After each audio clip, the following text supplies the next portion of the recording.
fifth graders? Well, don't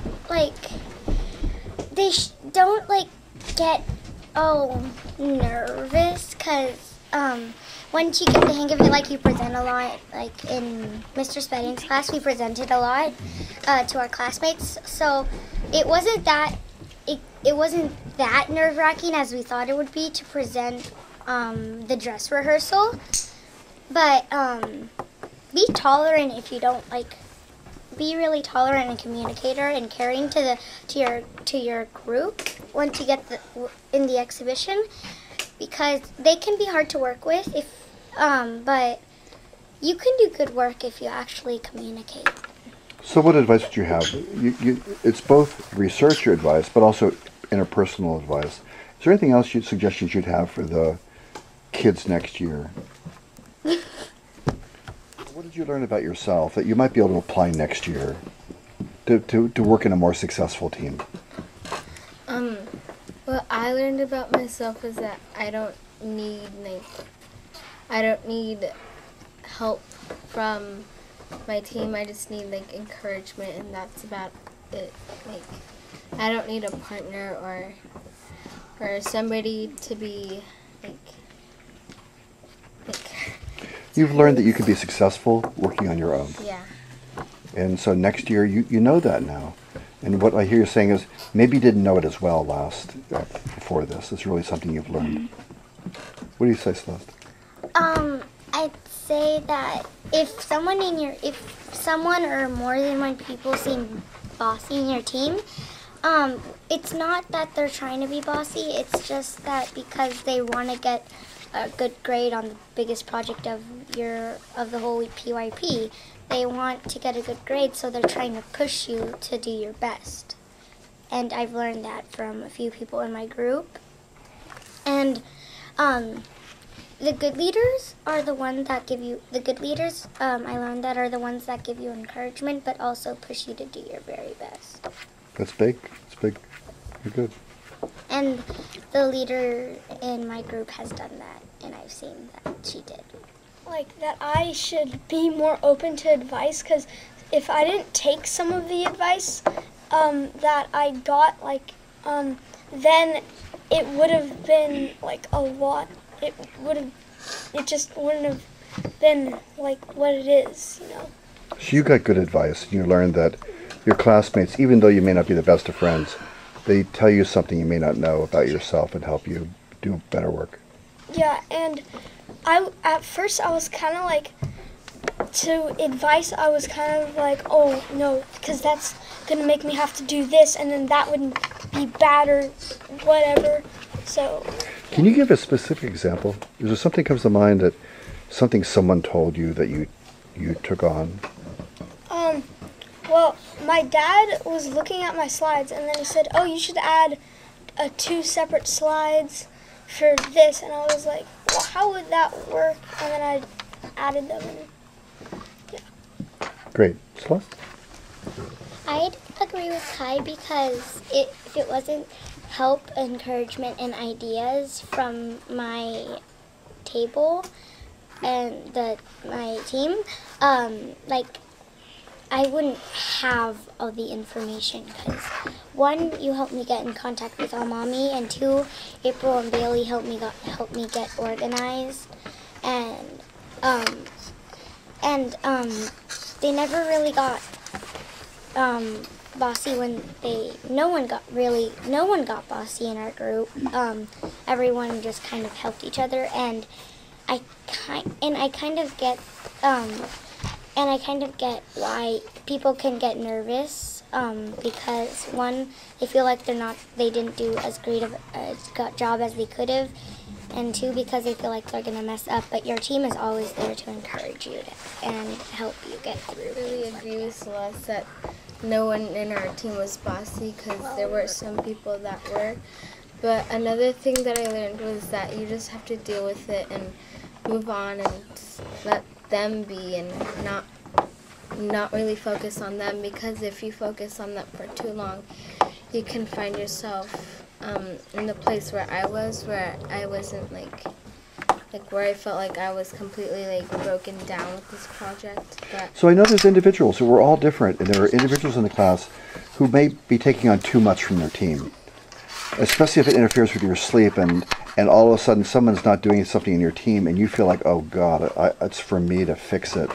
So we're all different. Some of you would never feel that. Some of you feel it very heavily. April's, My last question. like what she said, when someone's getting bossy like that, you just have to let it go, just let it slide, just keep doing your work, and, because sometimes, like, I would see, like, when they would be bossy, and it would be like, well, you don't need to do that, and that, and that.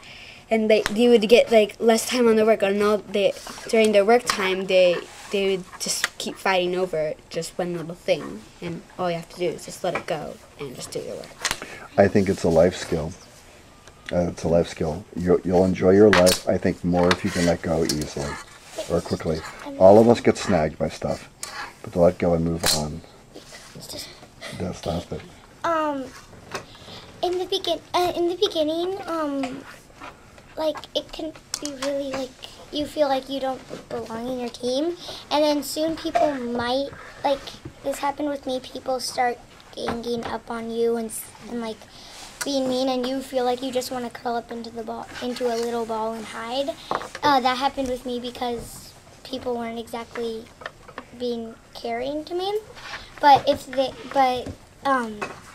you just forget about them and just do your work.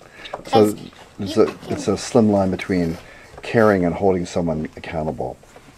Because I know in your life you've been busy last month and a half, right? You've been very busy with other things that are not school related that made the exhibition more complicated. And people were snagging me saying, why didn't you do this in your So spare next time? year I didn't have any spare time. Next year you might say to the fourth graders coming up, don't rehearse for the play while you're doing the exhibition. It's too much work. Didn't really have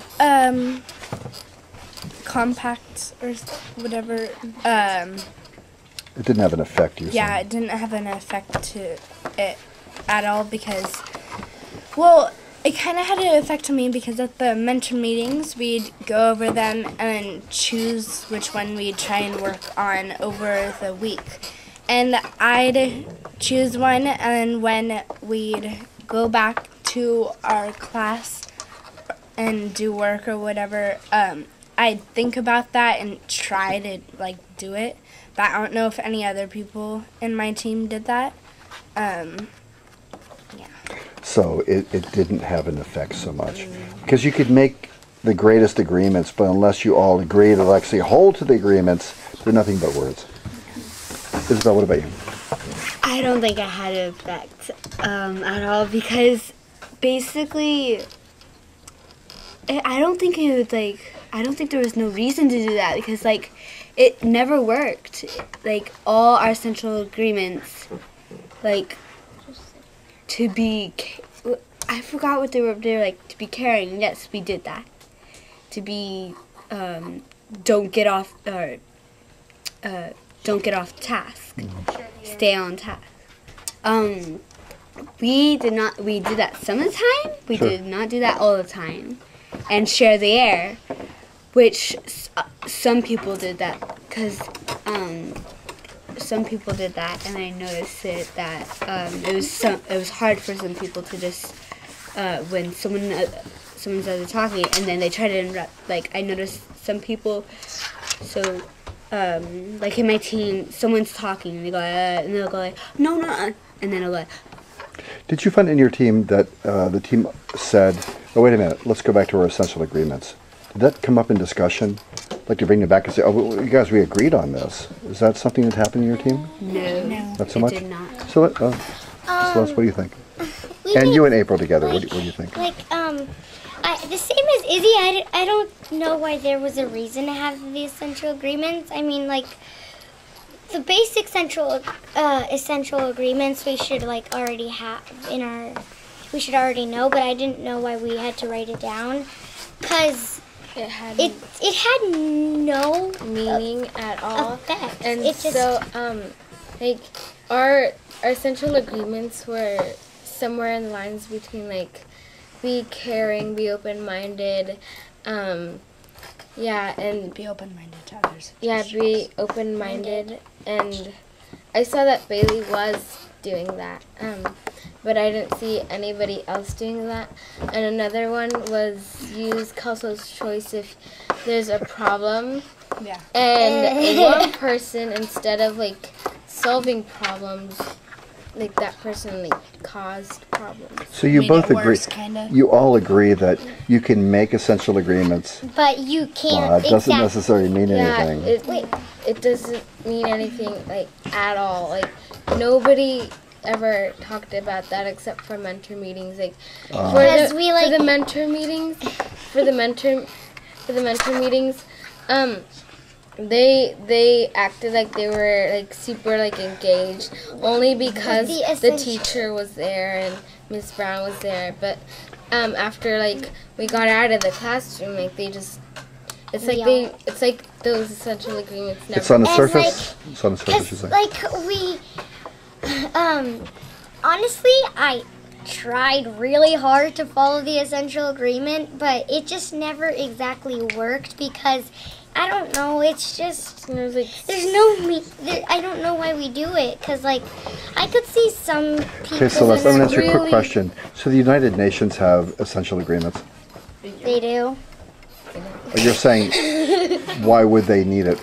Let's go. You guys want to add anything to it? Did your essential agreements for the two of you in your team, did it matter?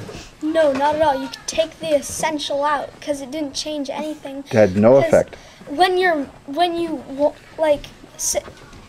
mad or something like that, you go. You're not thinking, oh, I should follow the essential agreements. The essential agreements, they're like a grain of sand at the beach. So Our team pretty much got along without them. Without them, it was already there. Yeah. So your guys were collaborative anyway, whether you had the essential.